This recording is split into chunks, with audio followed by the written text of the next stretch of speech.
Seoul, South Korea. Two supersonic U.S. bombers flew over the Korean Peninsula in their first nighttime training mission with South Korean forces, a clear warning to North Korea as tensions spike over its nuclear weapons program.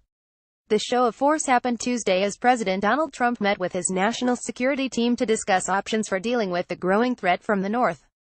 The B-1B Lancers, which flew from Andersen Air Force Base in Guam, were joined by South Korean fighter jets after entering the Korean Air Defense Identification Zone about 8:50 p.m. Tuesday, the South Korean military said. The warplanes conducted bombing simulations in the seas off both sides of the peninsula and flew across the territory in a nearly 3-hour mission, according to the Joint Chiefs of Staff.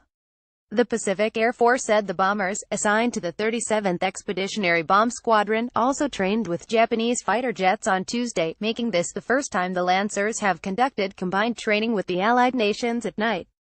Visits by U.S. warships and bombers along with regular joint exercises with the South infuriate North Korea, which considers them a sign of aggression and a rehearsal for an invasion.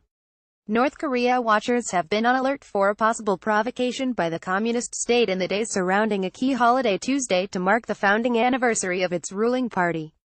Fears the crisis could spiral into open conflict have risen as the communist state demonstrated rapid progress in its efforts to develop a nuclear-tipped missile that could target the U.S. mainland despite several rounds of punishing UN and other international sanctions against it. The North has test-fired dozens of missiles, including 2 ICBMs in July. Most recently it launched a missile that flew over Japan and achieved the longest distance yet. In addition to the missile tests, it has conducted 6 nuclear tests since 2006, including the most powerful one on September 3.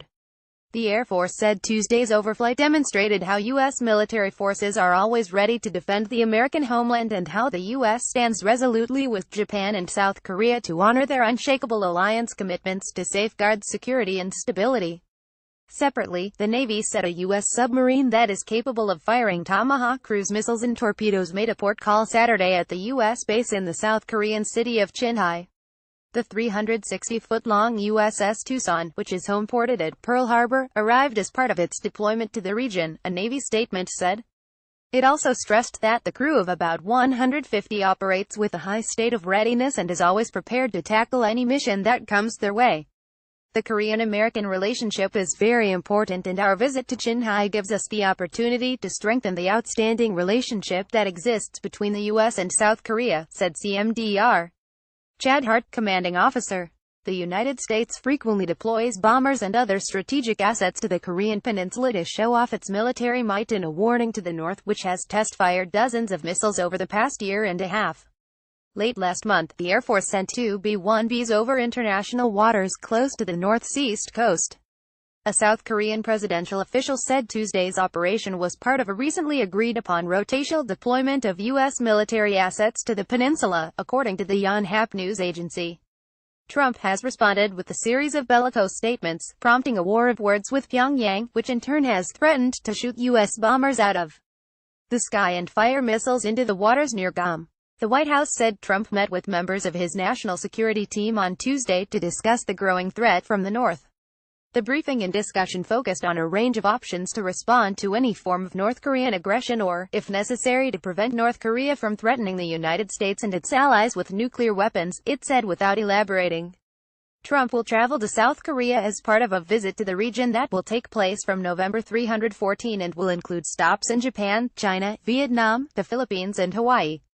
Stars and Stripes reporter Yu Kyung-chang contributed to this report. Gamel.com at Stripes.com. Twitter at Kim Gamel. A U.S. Air Force B-1B Lancer takes off from Andersen AFB, Guam to fly sequenced bilateral missions with 2 Japan Air Self-Defense Force F-15s and 2 Republic of Korea Air Force F-15 kiloseconds in the vicinity of the Sea of Japan.